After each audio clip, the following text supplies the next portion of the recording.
Hey, Coach. All right. Can you hear us okay? Yeah. Yeah, me. Yep, we're ready whenever you are. Okay. I don't have any injury updates for you. I'll get you those later. I will tell you, we look forward to the challenge of playing the Colts. And I know what their record is. You can put that aside. This is their first game back at home, and they've got good talent and good coaches. So we need to have a good week of preparation going forward. And as you saw, or as we all saw yesterday with that day off, that anything goes on any Sunday. So I mean, it's the parity in this league is unbelievable right now, and I know the league strive for that, and they sure look like they've got it. And so you better prepare yourself every week for a knockdown, drag out battle. Anyways, with that, time's yours. I don't have much else to tell you there. Let's go first to Herbie Teope. Go ahead, Herbie. Hey, Coach. Good afternoon. Hope you had a good time off there. Thanks, Herbie. right here. Had it right here. Two questions here for you. I know you mentioned a good week of preparations. What are you hoping to get out of Harrison Butker with that time off that he had? And then I'll have a follow-up after this. Yeah, so all our guys, the guys that we had mentioned before, we're getting treatment, but we just got to see. I mean, that's what it is right now. I mean, it's kind of wait and see. They're busting their tail to get everything right, but let's just see how this week goes. And every day he's making improvement, and that's important. So. Okay. And as a follow to that, Matt Amendola, your general thoughts on how he did as a replacement, and how confident are you that you can use him as a fallback plan if Harrison can't play Sunday? Yeah, you know what? I actually reached out to him. I thought when it was all said and done, I thought he really did a nice job. That's a tough situation to come into, especially here in Arrowhead when it's as lively as it was. I mean, our crowd was loud and there was a lot of excitement in there. So I was happy for him for that. And I felt comfortable with him kicking, obviously. I mean, we had him do it. So, and he did a nice job with it, with the exception of the last kickoff where he kind of hit it wrong. He didn't hit it the way he wanted to hit it. It was a little bit short. Did a good job covering it, but it was a little bit short. So I thought he had a real nice day. Let's go next to Vahe Gregorian. Go ahead, Vahe. Hey, Andy. Brad, I'll have one follow-up after this too. I'm just curious, Andy, after a win like that obviously you're very pleased you found a way. How much you have to also balance that with the message that they've got to be better in assessing this with your team, and then I'll have the follow-up, Brad. Yeah, so I mean, you try to do that every game. I mean, as you go forward, win or lose. I mean, you're trying to get yourself better. I listen. I try to listen to guys talking and after the game, and I heard that. Like, listen, we got to do a better job here. So I think that's important. If they're talking it before you have to get up there and hammer that point home, then that's a good thing. So I think they understand that it's a good team unity. It was good to see, like I said before, that the offense and the defense supporting each other through it, and give the Chargers credit. I mean, they're a good football team too. So. Well, and the follow-up, I'm trying not to drag you into the danger zone here on talking about a ruling, but in a general sense, can you speak to whether you think a full air body slam ought to be a penalty? It just seemed like that really stuck out, and I know it might be hard to address in the parameters I've given you, but is there any way to speak to clarifying that? Yeah, well, I mean, it's in the eye of the official there, what they consider. I know that they've called it against us before, so I wasn't sure exactly what way that would go, but I thought maybe they would go in the direction for us, but it didn't work out that way. And it might have been a little bit because Kelsey tried to jump and get himself. He wanted to score there, so it might have looked, that position that the defender had on him wasn't that he literally just picked him up. It was Kelsey kind of helped him with getting up there, and then You still had the slam, which probably didn't have to take place like that, but kind of in the eyes of the official there and what they deem it. But I do know we've been called for that. Let's go next to Dave Scrutta. Go ahead, Dave. Hey, Andy.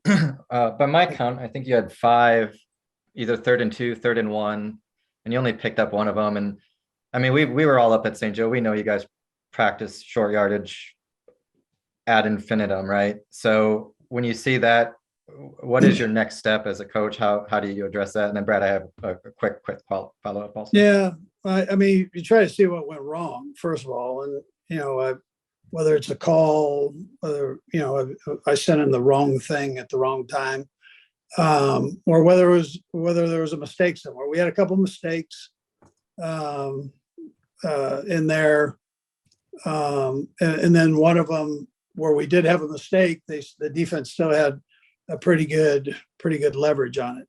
Although we've had a lot of success with the one play. So, we've got to tighten that part up. We got to tighten up the mental errors on it. Every once in a while, the defense is going to have an overload somewhere that you didn't think they would. You got to sort that out and make better with it. But a couple of those we just didn't handle right, and that's normally not the case. So we can do better in that area. The one you did convert was just your fullback right up the middle. And I'm curious, if you look around the league, there's not a lot of teams that even carry a fullback anymore. And for you, that was never a question, right? You were always going to have Michael on your team. What is the value of having that position when roster spaces are so much a priority now? Yeah, well, you want him to be able to catch in there too, and not just be an extra lineman. So, and be able to run the balls. And it gives you some flexibility in the personnel groups that you can use. It gives you a lead blocker, which becomes important in certain situations. In our case, this kid, Burke can catch and he can run the ball. And so it's another, you're not just putting a guy out there that the defense is going, we don't have to defend against him. They've got to still work and defend the guy. So, or he's going to have success. So that's a big part. Let's go next to Aaron Ladd. Go ahead, Aaron. Hey, Andy, appreciate the time Right, here. We Yep. heard Patrick talking a little earlier this year about, it's going to come from everywhere this year. Sorry to you fantasy football guys. I'm curious, just very generally, how do you think the game fantasy football has impacted how we, media or fans, or maybe even you all, the coaches, how fantasy football has impacted how we see the sport? It's a good question. I haven't thought much about that. I love the attention that it brings to football in general. And I think it's probably helped women become part of the game and understand it more and want to be involved with it more, which I think is a positive. I think it's probably good for the young people. That, along with the Madden game, I think has really helped the interest in the sport. So other than that, you got to tell me, because I've never played any fantasy football. Let's go next to Seren Petro. Go ahead, Seren. Brad, I'll have a quick follow-up as well. Coach, I know you're pretty consumed with doing the job and maybe don't read everything we all write and say that are on this Zoom, but Pro Football Focus is kind of a different, animal, and they put out their grades. Patrick referenced that after the game. He seems to kind of keep tabs on things, but it doesn't seem to, it obviously hasn't affected his play. Is that something that you kind of encourage? Is he, Michael Jordan always found some reason to, feel like he was slighted and that drove him to an incredible career. Is Patrick wired that same way, or is there a point where you would say, hey, maybe you need to shut that down because it'll burn you up? No, listen, I mean, he stays in tune with everything. So he's pretty observant on things, and Pro Football Focus done a nice job with their stats and their analysis. So I think they're pretty accurate with things, and that's usable information. if it drives you, it drives you, but it's also pretty real. So, and that's what, Mike Frazier deals and all of that. So he can tell you what's right and wrong. And he gives guys, he's also putting information out there too for us. So we do use that. All right. And then, a lot was made about the shell defenses and the cover two. And you had told us for a couple of years when people were kind of talking like, hey, maybe you and Patrick together are just an unstoppable combination, that there's just nothing defenses can do. You would remind us, hey, defenses will catch up, right? And you always said that. And then you look to take that next step. I'm wondering how that next step is going. Do you feel like, how is the counter punching to what they've been doing to you for the last year or so, going so far through 2 games? Yeah. So it's doing okay. We're always room to improve, but I think, Pat's done a nice job with what he's been given. We ran the ball a little bit more early than what we did, the week before, and for various reasons, and kind of moved the pocket around a little bit more for various reasons. So I think we're doing okay. As long as you have more points than they have, it's a good thing, man. I mean, there's a lot, like I said, there's a lot of parity in this baby right now. And so, and for whatever reason, which is great for the fans, this rivalry thing that we have going with the Chargers is always close. I mean, this is, you almost come to expect that it's going to come right down to the wire, and it's very exciting. I wish there was a bigger difference there, but both teams are good football teams. Got time for a couple more. We'll go Matt McMullen and then Adam Teicher. Go ahead, Matt. Hey, Coach. Can you just speak to the difficulty of opening the season with 2 games in 5 days? And then what's it say about your team that you could win both games starting the season with 2 games in 5 days? Yeah, listen, Matt, it's it's one of those things that that the league gives you. It's a little bit of a scramble drill, getting everything together, but we try to work with it before we get to that point and have somewhat of a plan of what direction we're going to go, unless that team that you're playing on Thursday night completely changed in the first game from what you've anticipated. So, but it's workable. It's nice to have the couple days off for our players to, get a little soreness out from the beginning of the season, training camp, all that. So I think that's a plus. The mini bye, I guess we're calling them now. So it's good to have a mini bye and get ourselves back on the road. We don't have another Thursday game, so it's behind us now, and you move forward with what we've got. We'll last to Adam Teicher. Go ahead, Adam. Hey, Andy, you mentioned Mike Frazier and some of the information he gives you. Just can you, in general terms, maybe just explain how you use the information Mike provides? And Brad, I'll have a second question as well. Yeah, sure.